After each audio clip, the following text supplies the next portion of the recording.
토트넘은 1일 아스날과의 북런던 더비에서 1대3 충격의 참패를 당했습니다. 이번 경기로 인해 토트넘의 팬들은 콘테 감독의 전술에 비난의 목소리를 내고 있습니다.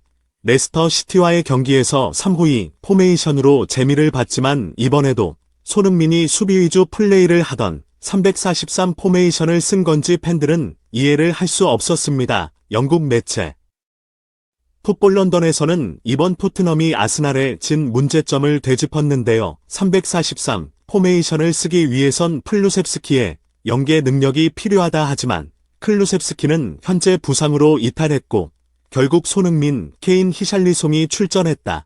손흥민과 히샬리송 두 선수 모두 패스 연계보단 빈 공간에 침투를 하거나 직접적인 득점을 노린다. 그러기 위해선 케인이 플레이메이커가 되기 위해 더 깊은 위치에 내려와야 했다. 하지만 케인은 여전히 전방에서 크로스를 노리는데 초점을 맞췄다.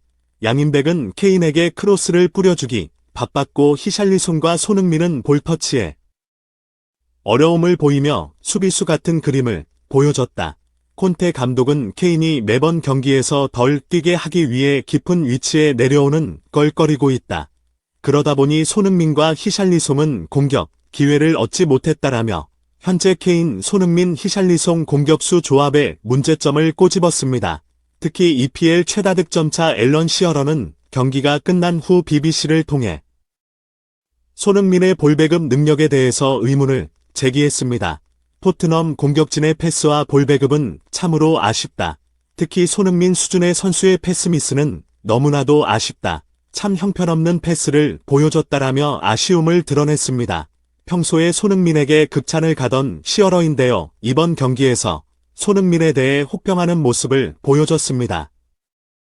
시어러는 손흥민이 부진했던 원인에는 콘테 감독의 전술에 문제가 있다고 봤는데요. 손흥민과 같은 라인을 써는 페리시티에게는 공격적인 역할을 부여하고 손흥민에게는 수비 의지의 플레이를 시키다 보니 역습 찬스 때 수비하다가 스프린트로 올라 해당되는 상황을 만들어 놓았습니다.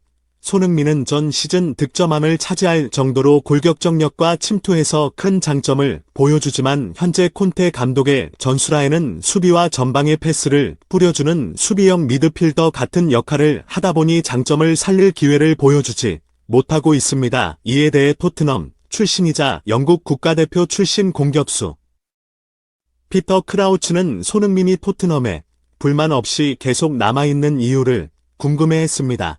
손흥민은 저번 레스터와의 경기에서 해트트릭을 하며 환상적인 모습을 보여줬다 하지만 이번 경기에서 콘테 감독은 여전히 손흥민을 수비수처럼 쓰는 걸 보고 화가 났다. 모두가 손흥민이 득점을 하길 바라지만 콘테 감독은 페리시티의 활약을 위해 손흥민을 수비수로 활용하는 것 같다.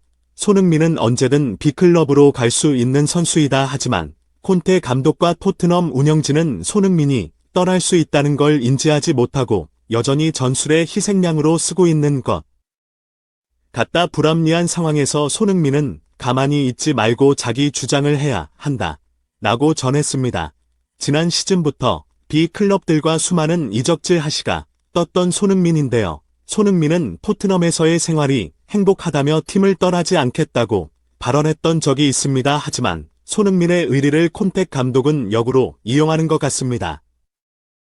맨시티의 홀란드는 케빈 더블 라이너를 믿고 공이 올만한 곳으로 뛰고 더블 라이너는 패스로 홀란드 발에 갖다 주며 수많은 득점에 성공하고 있습니다. 저번 시즌 손흥민과 케인과 같이 서로의 능력을 믿고 뛰던 축구화도 같은데요.